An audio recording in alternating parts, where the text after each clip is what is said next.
ప్రస్తుతం ప్రభుత్వ పరిపాలన ఎలా ఉంది చంద్రబాబు నాయుడు గారిది, అలాగే జగన్మోహన్ రెడ్డి గారి పరిపాలన బాగుందా మీకు? గడిచిన 2 సంవత్సరాల్లోని కూటమి ప్రభుత్వ పరిపాలన ఏం బాగోలేదండి. ఎందుకంటే ఇచ్చిన హామీలు ఏవి కూడా నెరవేర్చలేదు. ప్రజలకి చాలా పథకాలు అందాలి, అందులో ముఖ్యంగా ఆడబిడ్డ నిధి అనేది ఈ రోజుకి కూడా నెరవేర్చకుండా 2 సంవత్సరాల్లోనే 2 సార్లు సూపర్ 6 సూపర్ హిట్ అని ప్రచారం చేసుకోవడం ఈ ప్రభుత్వానికి చంద్రబాబు నాయుడు గారికి తగిందని చెప్తున్నాము. జగన్ గారు చేసిన 2 సంవత్సరాల పరిపాలనకి ఈ 2 సంవత్సరాల పరిపాలన చూసుకుంటే 2 సంవత్సరాల పరిపాలనలో జగన్ గారు సచివాలయ వ్యవస్థను తీసుకొచ్చి 2 లక్షల సచివాలయ ఉద్యోగాలు, 4 లక్షల వాలంటీర్ల ఉద్యోగాలు ఇచ్చారు. ఈ 2 సంవత్సరాల కాలంలో కూటమి ప్రభుత్వం ఇచ్చింది 16,347 డిఎస్సి ఉద్యోగాలు తప్పించి ఏమీ లేదు. అందులో కూడా వాళ్ళకి కావాల్సిన వాళ్ళకే ఇచ్చుకున్నారు.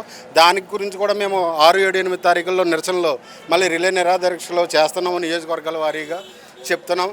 ఎందుకంటే పారదర్శకంగా 6 లక్షల ఉద్యోగాలు ఇచ్చి కూడా చెప్పుకోలేకపోయిన ఘనత జగన్ గారిది. 16,000 ఉద్యోగాలు ఇచ్చి 16 లక్షల ఉద్యోగాలు ఇచ్చినట్టు ప్రచారం చేసుకునే ఈ కూటమి ప్రభుత్వానికి బుద్ధి చెప్పాలనేసి ప్రజలందరూ కూడా ఎప్పటికప్పుడు ఎదురు చూస్తున్నారు ఎన్నికలు ఎప్పుడు వస్తాయని. దానికి నిర్వచనమే ఈరోజు దేవరపల్లి జగన్ గారి యాత్ర. ప్రజలను చూస్తుంటే తెలుస్తుంది ఆయనకి అభిమానం ప్రజల్లో ఎంత ఉందనేది. ప్రజాభిమానాన్ని ఎవరో పోగొట్టలేరు, దాన్ని ప్రజల్లోనే ఉంటుంది. ప్రజల్లో నిలిచిన ముఖ్యమంత్రి ఎవరన్నా ఉన్నారంటే ఇద్దరు.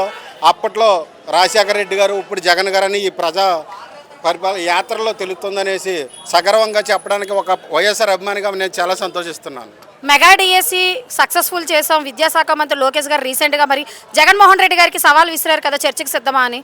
ఆయన సవాలు విసిరారు. ఆయనకి మా నాయకులు ప్రతి ఒక్కళ్ళు కూడా ఇప్పుడు నేను కూడా సమాధానం చెప్తాను. నేను చర్చకే సిద్ధమనేసి నేను కూడా ఈ మీటింగ్ ద్వారా తెలియజేస్తానని. ఎందుకంటే 16,300 20 లక్షల ఉద్యోగాలు ఇస్తానని చెప్పారు. ఒక్క 16,000 ఉద్యోగాలు ఇచ్చి మేము మొత్తం పరిపాలన అంతా చేసేస్తున్నాము, ఇంతమందికి ఉద్యోగాలు ఇచ్చేసామని ప్రగల్భాలు పలుకుతున్నారు. కానీ జరిగింది ఏమీ లేదని. ఆ 16,347లో కూడా టీడీపీ వాళ్ళకి కూటమి ప్రభుత్వంలో ఉన్న వాళ్ళకి ఉద్యోగాలు వచ్చాయని మేము చెప్తున్నాము. దానికి అనుగుణంగానే ఈ 6, 7, 8 తారీఖుల్లో ప్రతి నియోజకవర్గంలోని రిలే నిరాహార దీక్షలు చేస్తున్నామని చెప్తున్నామండి. మరి జగన్మోహన్ రెడ్డి గారి హయాంలో ఇలాంటి సమస్యలు ఏమైనా ఉన్నాయా ఈ ఉద్యోగాల కోసం? ఉన్నాయని చెప్పడానికి ఎక్కడా లేదండి. ఎందుకంటే వచ్చిన 2 నెలల్లోనే సచివాలయ వ్యవస్థను తీసుకొచ్చి ఉద్యోగాలు ఇచ్చి ఎవరికీ కూడా రికమెండేషన్ లేకుండా ఒక మంత్రి చెప్పినా, ఎమ్మెల్యే చెప్పినా, ఎవరు చెప్పినా నేను ఉద్యోగాలు ఇవ్వను, వాళ్ళ మెరిట్ ద్వారానే ఉద్యోగాలు ఇస్తానని 2 లక్షల సచివాలయ ఉద్యోగాలు ఇచ్చిన ఘనత అప్పటి ముఖ్యమంత్రి మా జగన్మోహన్ రెడ్డి గారికి చెల్లుతుందని తెలియజేస్తున్నాను. మరి సూపర్ 6 పథకాల గురించి ఏమంటారు సార్ మీరు? సూపర్ 6 సూపర్ ఫ్లాప్ అయినాయి. సూపర్ 6 సూపర్ ఫ్లాప్ అండి. వాళ్ళ సూపర్ హిట్ అని సభలు పెట్టుకుని ప్రచారాలు చేసుకుంటున్నారు, కానీ ఏ ఒక్క పథకం కూడా ప్రజలకు దరిచేరలేదని మేము తెలియజేస్తున్నాం. ఎందుకంటే అమ్మఒడి, బస్సు ఇలాంటివన్నీ ఫ్రీ ఇచ్చారు కదా సార్. ఫ్రీ బస్సు ఇచ్చారు, బస్సులు లేవండి, డిపోల్లో బస్సులు లేవు. అమ్మఒడి 5,000, 6,000 జగన్ గారు 15,000 ఇచ్చి మెయింటెనెన్స్ కింద 2,000 తీసి 13,000 అయితే జగన్ గారు వాడేసుకుంటున్నారు అన్నారు. మరి తల్లికి వందనం అని పేరు మార్చి ఈరోజు 2 సంవత్సరాలు వేసిన 3 సంవత్సరాలు అయ్యాలి, 2 సంవత్సరాలు వేసి 13,000 వేశారు. 13,000 కూడా కొంతమందికే అందినాయండి. ఏ ఒక్కరికి కూడా 13,000 పూర్తిగా అందలేదు. 5,000 వచ్చిన వాళ్ళు ఉన్నారు, 8,000 వచ్చిన వాళ్ళు ఉన్నారు, 6,000 వచ్చిన వాళ్ళు, 5,500 వచ్చిన వాళ్ళు కూడా ఉన్నారు, 1,500 వచ్చిన వాళ్ళు కూడా ఉన్నారు. రీసెంట్గా స్కూల్కి వెళ్తే 1,500 పడ్డాయని కూడా చెప్తున్నారు. దీన్ని ఏమంటారు అని ప్రజలందరూ కూడా గమనిస్తూనే ఉన్నారు. ఈ స్థానిక సంస్థల ఎన్నికల్లోనే కూటమి ప్రభుత్వానికి గట్టిగా బుద్ధి చెప్తారని తెలియజేస్తున్నాను. మరి పిఠాపురంలో పవన్ కళ్యాణ్ గారు మళ్ళీ వస్తారంటారా? చూస్తున్నారు కదండి, పిఠాపురంలోనైనా ఎక్కడైనా రాష్ట్రంలో ప్రజలందరూ కూడా పరిపాలన గమనిస్తున్నారు. అది పవన్ కళ్యాణ్ గారైనా, చంద్రబాబు నాయుడు గారైనా, లోకేష్ గారైనా ప్రతి ఒక్కరికి తగిన బుద్ధి చెప్పడానికి ప్రజలు సిద్ధంగా ఉన్నారు. అది ప్రశ్నించే ప్రభుత్వం అని అంటున్నారు. ప్రశ్నించే ప్రభుత్వం ఎప్పుడండి?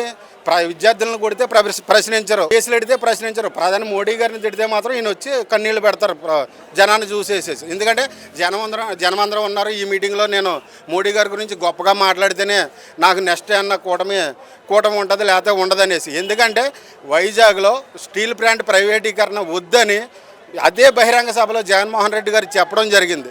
ఏ విధంగా మాకు మీతో రాజకీయంగా కానీ ఏమీ లేవండి, రాష్ట్ర ప్రయోజనాలే ముఖ్యమని బహిరంగంగా చెప్పారు. ఆ చెప్పిన తర్వాత వీళ్ళ కూటమి ప్రభుత్వం ఏర్పరచుకుని జగన్ గారిని దించాలని ప్రయత్నించారు. అది జరిగింది, కానీ ప్రజల అభిమానాన్ని వాళ్ళు చెడగొట్టలేకపోతున్నారు. మరి రానున్న ఎలక్షన్స్ లో జగన్మోహన్ రెడ్డి గారు గెలిచే అవకాశం ఉందంటారా? అవకాశం ఉందా లేదనేది ఈ సభలే చాలండి. మేము చెప్పవసరం లేదు. ప్రత్యేకంగా ప్రజలను చూసి మనం అంచనా వేసుకోవచ్చండి. అంటే ఏ పార్టీ వాళ్ళైనా మేము ఎక్కుతాం అంటారు. అది కాదు, ఒక యాత్ర జరుగుతుంది. సీఎం గారు కూడా బయటకు వస్తున్నారు.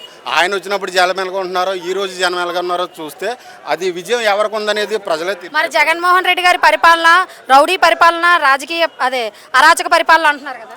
5 సంవత్సరాలు పరిపాలించిన జగన్మోహన్ రెడ్డి గారి హయాంలో ఆంధ్రప్రదేశ్ పోలీస్ వ్యవస్థ నెంబర్ 1 ప్లేస్లో ఉందండి.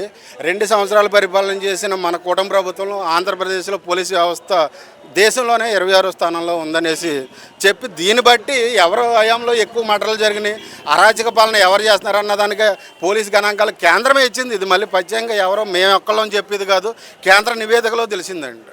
మరి హోమ్ మినిస్టర్ అనిత గారు ఏం చేస్తున్నారంటారు ఇవన్నీ జరుగుతుంది? అనిత గారు ఏం చేస్తున్నారంటే, ఒరే బాబు ఉద్యోగాలు మీకోసం పుట్టినవి మా కోసం కాదనేసి ప్రచారం చేస్తుంది తప్పించి, కానీ ఆవిడ కూడా పోలీసు ఉద్యోగాలు ఇప్పటికి ఇవ్వలేదు. 2 సంవత్సరాలు అయ్యింది. ఇచ్చేస్తామని చెప్పారు. 20 లక్షల ఉద్యోగాల్లో 16,000 ఉద్యోగాలే ఉన్నాయా, మెగా డిఎస్సీ అని దాన్ని దగా డిఎస్సీ చేసేసారండి.